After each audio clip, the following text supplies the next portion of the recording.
Hello guys, welcome back to UG voice over. நான் உங்கள் கௌதம். இன்னைக்கு நம்ம absolute necromancer season 2 next chapter தான் பார்க்க போகிறோம். ஸோ வாங்க வளவலன்னு பேசாமல் கதைக்குள்ளே போகலாம்.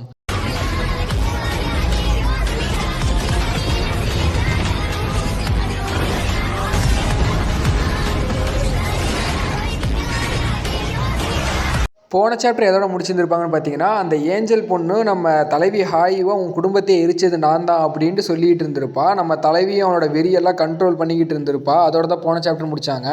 சாப்டரோட ஸ்டார்டிங்கில் பார்த்தீங்கன்னா, நம்ம தலைவி ஹாயும் இல்லை, நான் இங்கே பொறுமையாக இருக்கணும், கோபப்படக்கூடாது அப்படின்ட்டு அவளோட வெறியெல்லாம் கட்டுப்படுத்திட்டு இருக்கா. அப்போ அந்த ஏஞ்சல் பொண்ணு வச்சா இது கூட இவ டென்ஷன் ஆகலையா அப்படின்ட்டு அவளும் பார்த்துக்கிட்டு இருக்கா. அந்த ஏஞ்சல் பொண்ணும் சரி இதுக்கு மேலே எங்களுக்கு வெளியேற்ற முடியாது, சரி நான் இப்போ கிளம்புறேன், மறுபடியும் 100வது ஃப்ளோரில் மீட் பண்ணுவோம் கோஸ்ட் ஃபேஸ் அப்படின்னு சொல்லிட்டு அவள் கிளம்புறா. நம்ம ஹீரோவுக்கு ஷாக்கு, இவளுக்கு எப்படி தெரியும் நான் 100வது ஃப்ளோர் வர்றது அப்படின்ட்டு ஒரு நிமிஷம் நில்லு அப்படின்ட்டு சொல்கிறான். ஆனால் அதுக்குள்ளே பார்த்தீங்கன்னா அவள் அப்படியே காத்தா மறைஞ்சு போயிடுறா. வெறும் விங்ஸு மட்டும்தான் அப்படியே பறக்குது. நம்ம ஹீரோவும் இவ யார் என்னன்னுலாம் தெரியல, ஆனால் மறுபடியும் அடுத்த டைம் பார்க்குறப்போ உன் சாவி என் கையில் தாண்டி அப்படின்ட்டு பார்த்தீங்கன்னா நம்ம ஹீரோவும் வெறியோட சொல்லிக்கிட்டு இருக்கான். கட் பண்ணி நம்ம வேல்கனை தான் காட்டுறாங்க. நம்ம வேல்கனும் சோல் சோல்ஜர்ஸில் வச்சு எதையோ பாதுகாத்துட்டு இருக்கான். பார்த்தீங்கன்னா அந்த ஆடிஷன் ஹவுஸில் வாங்கின அந்த பொண்ணை தான் எல்லாம் சோல் ஸ்பிரிட்ஸ் எல்லாம் வச்சு பாதுகாத்துட்டு இருந்திருப்பான். அந்த இடத்த பார்த்தீங்கன்னா நம்ம ஹீரோவும் வந்திருந்திருப்பான். நம்ம அந்த பொண்ணும் பார்த்தீங்கன்னா என்னை யூஸ் பண்ணியிருக்காங்க தானே நான் அவ்வளோ 20 மில்லியன் கொடுத்து என்னை வாங்கியிருக்கேன் அப்படின்ட்டு நம்ம ஹீரோட்ட கேட்டுட்டு இருக்கப்ப நம்ம ஹீரோவும் உன்னோட பேரை முதல்ல சொல்லு அப்படின்ட்டு சொல்கிறான். அப்போ அந்த பொண்ணு என்னோட பேர் எலியோன் வாங் ஆக்ட்ரஸில் அப்படின்னு சொல்லியிருந்திருப்பா. நம்ம ஹீரோவும் ஷாக் ஆகிருந்திருப்பா, என்ன வான் ஆக்ட்ரஸில் அப்படின்னு. இப்போ அங்கே ஒரு ட்ரீயை ஒன்று நம்ம ஹீரோவும் நினச்சி பார்க்குறான். அப்போ பார்த்தீங்கன்னா அந்த பொண்ணு நான் இப்போ இங்கேருந்து எப்படியாவது தப்பிச்சாகணுமே அப்படின்ட்டு பார்த்துக்கிட்டு இருக்கா. அப்போ யாரோ சிலர் பார்த்தீங்கன்னா இந்த கார்டு தானே கன்ஃபார்மாக தெரியுமில்ல அப்படின்ட்டு பார்த்தீங்கன்னா ஒரு 2-3 பேர் வந்துக்கிட்டு இருக்காங்க.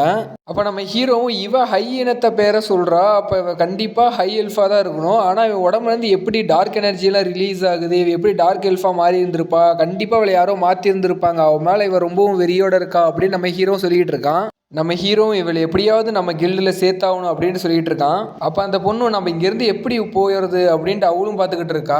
அப்போ தான் அவள் கையில் சங்கிலி மாட்டி இருக்கிறதெல்லாம் பார்த்துக்கிட்டு இருக்கான். அப்போ நம்ம ஹீரோவும் சாவியை போட்டு அந்த கூண்டையும் ஓப்பன் பண்ணி விட்றா. இவளும் ஷாக்கோட பார்க்குறா, இவன் நிஜமாக திறந்து விட்றானா அப்படின்ட்டு.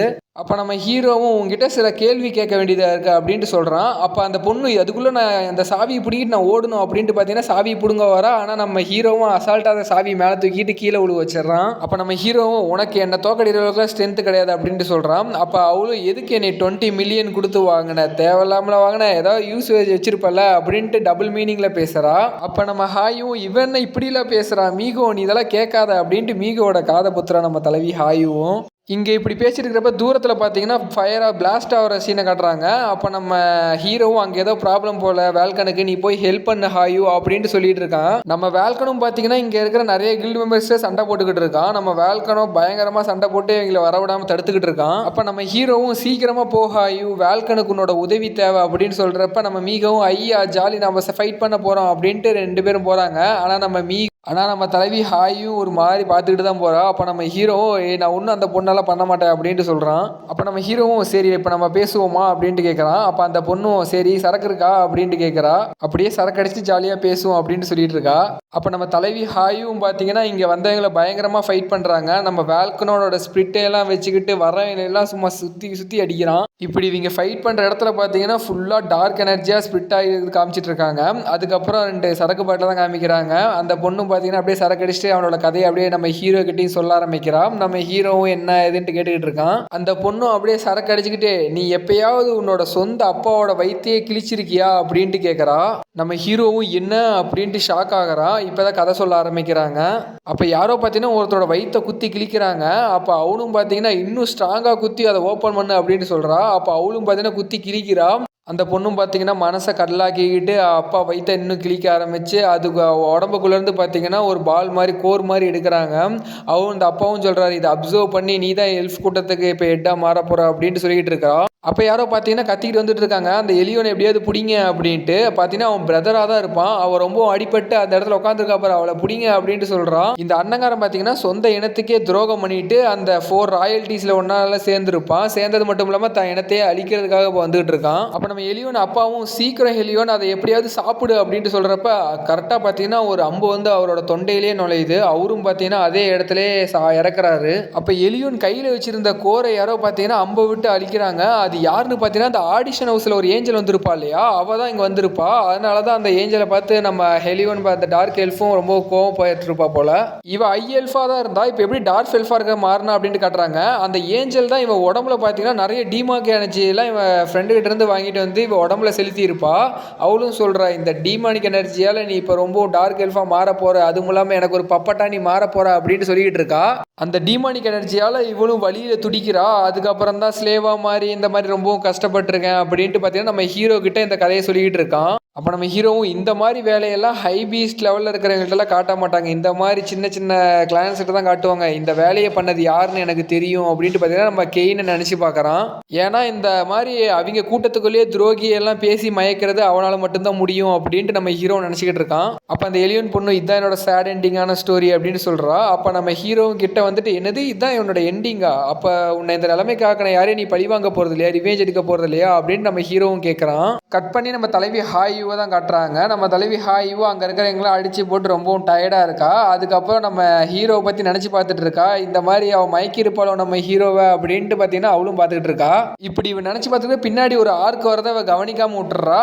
இதை நான் கவனிக்கவே இல்லையா அப்படின்னு நம்ம ஹாயுவும் திரும்பி பார்க்குறப்ப அதுவும் கரெக்டாக நம்ம ஹாயுவை குத்துற மாதிரி வந்துடுது. அப்போ அந்த ரெட் ஆர்க்கை பார்த்தீங்கன்னா யாரோ அட்டாக் பண்ணுறாங்க. அது பார்த்தீங்கன்னா நம்ம ஹீரோ தான் வந்திருப்பான். அப்போ நம்ம ஹாயும் ஒராபியமே வந்துட்டிங்களா நீங்கள் அப்படின்ட்டு பார்த்தீங்கன்னா அவளும் ஷாக்கோட பார்த்துட்டு இருக்கா. அப்போ நம்ம ஹீரோ உனக்கு ஒன்றும் ஆகலையே அப்படின்ட்டு கேட்குறப்ப நம்ம ஹாயும் அந்த டார்க் எல்ஃப் வரலையா அப்படின்ட்டு கேட்குறா. அப்போ நம்ம ஹீரோவும் அவள் கிளம்பிட்டா அப்படின்ட்டு சொல்கிறான். இப்போ தான் அங்கே நடந்ததை காட்டுறாங்க. நம்ம ஹீரோவும் அவளை கட்டி வச்சிருந்த செயினையெல்லாம் அவுத்து விட்டு நான் யாரை ரிவேஞ்ச் எடுக்கிறது, என்னோட சொந்த பிரதர் அண்ட் சிஸ்டர் தான் என்னை இந்த மாதிரி பண்ணியிருக்காங்க அப்படின்ட்டு சொல்கிறப்ப நீ யாராக இருந்தாலும் கவலைப்படாத, அவங்க உனக்கு இந்த மாதிரி பண்ணதுக்கு நீ கண்டிப்பாக இவங்களை ரிவேஞ்ச் எடுத்தே ஆகணும், அதுக்கு நீ என்னோட டீமில் வந்து நீ முதல்ல ஜாயின் பண்ணும் அப்படின்ட்டு சொல்கிறப்ப அவளும் பார்த்தீங்கன்னா ஷாக்கோட இதெல்லாம் பார்த்துக்கிட்டு இருக்கா. அப்போ அவளும் பார்த்தீங்கன்னா நீங்கள் யார் ரிவேஞ்ச் எடுக்க போகிறீங்க அப்படின்ட்டு கேட்குறப்ப நம்ம ஹீரோவும் நான் 9 ஸ்டாரை பழி வாங்க போகிறேன் அப்படின்ட்டு சொல்கிறான்.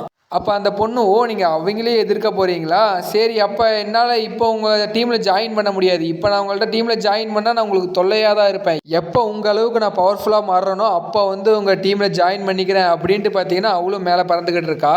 அப்போ நம்ம ஹீரோவும் இதை தான் உங்ககிட்ட நான் எதிர்பார்த்தேன் அப்படின்ட்டு பார்த்துட்டு இருக்கா. அப்போ அந்த பொண்ணும் பார்த்தீங்கன்னா உங்களோட பேர் கண்டிப்பாக கோஸ்ட் ஃபேஸ் கிடையாது, அப்போ உங்களோட பேர் உண்மையான பேர் என்ன அப்படின்ட்டு கேட்குறப்ப நம்ம ஹீரோவும் பார்த்தீங்கன்னா என்னோட பேர் டெத் ஸ்டார் ஜார்ஜினியாக் அப்படின்ட்டு சொல்கிறான். அப்போ அவளும் ஷாக் ஆகிற என்னது டெத் ஸ்டாரா அப்படின்ட்டு, ஏன்னா இவ்வளோ நம்ம டெத் ஸ்டார் பற்றின ரூமர்ஸ்லாம் கேள்விப்பட்டிருந்திருப்பா. ஓ நீங்கள் தான் டெத் ஸ்டாரா, சரி நான் கண்டிப்பாக இதுக்காகவே நான் உங்கள் டீமில் திரும்ப வந்து ஜாயின் பண்ணுறேன் அப்படின்னு சொல்லிட்டு அவளும் கிளம்புறா. அப்போ நம்ம வேல்கனும் எப்பா ஒரு வழியாக எல்லாம் முடிஞ்சு இப்போ நம்ம கிளம்பலாமா அப்படின்ட்டு கேட்டு நம்ம ஹீரோட வரா. நம்ம ஹீரோவும் போகலாம் நம்ம இப்போ 60th ஃப்ளோருக்கு அப்படின்ட்டு சொல்கிறான். கட் பண்ணி நம்ம கோல்டு லிச்சை தான் காட்டுறாங்க. அப்போ நம்ம கோல்டு லிச்சும் பார்த்தீங்கன்னா யாரோட பயங்கரமாக சண்டை போட்டு இருந்திருப்பான். யாருன்னு பார்த்தீங்கன்னா அந்த மிலிட்ரி சோல்ஜர்ஸ் இருப்பாங்க இல்லையா, அவங்களோட தான் நம்ம கோல்டு லிச்சும் சண்டை போட்டு இருந்திருப்பான். என்ன எதுக்காக சண்டை போடுறான்ட்டு எதுவும் சொல்லல. அப்போ நம்ம கோல்டு லிச்சும் இவங்களுக்கு எப்படி இந்த விஷயம் தெரிஞ்சது, யார் சொல்லியிருப்பா அப்படின்ட்டு பார்த்தீங்கன்னா ஒரு விஷயத்தை திங்க் பண்ணிட்டு இருக்கான். அப்போ பார்த்தீங்கன்னா 60th ஃப்ளோர்லேயே பார்த்தீங்கன்னா ஃபயரால் எரிஞ்சிக்கிட்டு இருக்கு. அங்கே பார்த்தீங்கன்னா நம்ம பப்பட்டும் பார்த்தீங்கன்னா அங்கே வரவங்கள்ட்ட சண்டை போட்டுக்கிட்டு இருக்கான். அவனும் பார்த்தீங்கன்னா அவனோட பப்பட்டையெல்லாம் ரிலீஸ் பண்ணி அங்கே வரவங்கெல்லாம் சர மாதிரியே வெட்டி வீசிக்கிட்டு இருக்கான். நான் எப்படியாவது நான் கோல்டு லிச்சை காப்பாற்றி ஆகணும், ப்ரொடெக்ட் பண்ணணும் அப்படின்ட்டு சொல்லிக்கிட்டு அங்கே வரவங்கெல்லாம் வெட்டிக்கிட்டு இருக்கான். அப்போ பார்த்தீங்கன்னா நம்ம பப்பட்டை பார்த்தீங்கன்னா யாரோ வந்து பயங்கரமாக ஒரு அட்டாக்மெண்ட் பண்ணுறாங்க. அப்போ அவனும் பார்த்தீங்கன்னா ஓ நீ இந்த அட்டாக் தான் டாச் பண்ணிட்டியா அப்படின்ட்டு சொல்கிறான். அப்போ பார்த்தீங்கன்னா அவனை இன்ட்ரடியூஸ் பண்ணுறாங்க, இது வந்து giant hippo one of the guild மாஸ்டர்ன்ட்டு. அப்போ நம்ம பப்பட்டும் என்னது இவனை எப்படி இங்கே வந்தா அப்படின்ட்டு பார்த்தீங்கன்னா நம்ம பப்பட்டும் ஷாக்கோட பார்த்துக்கிட்டு இருக்கான். இவன் ஷாக் ஆகிறதோட பார்த்தீங்கன்னா இந்த எபிசோடுக்கு எண்டு கார்டு போட்டாங்க கைஸ். ஓகே கைஸ், மறக்காமல் இந்த சாப்டர் எப்படி இருந்து கமெண்ட் பண்ணிடுங்க. அதுக்கப்புறம் லைக் அண்ட் சப்ஸ்கிரைப் பண்ணிடுங்க. நீங்கள் போகிற லைக் மூலமாக தான் எங்கள் வீடியோஸ் நிறைய பேருக்கு ரெக்கமெண்ட் பண்ணோம். ஸோ மறக்காமல் லைக் அண்ட் சப்ஸ்கிரைப் பண்ணிடுங்க. அண்ட் ஸ்டில் மறுபடியும் நெக்ஸ்ட் வீடியோவில் மீட் பண்ணுவோம் மாதிரி காத்துருங்க. பாய் அண்ட் லவ் யூ கைஸ்.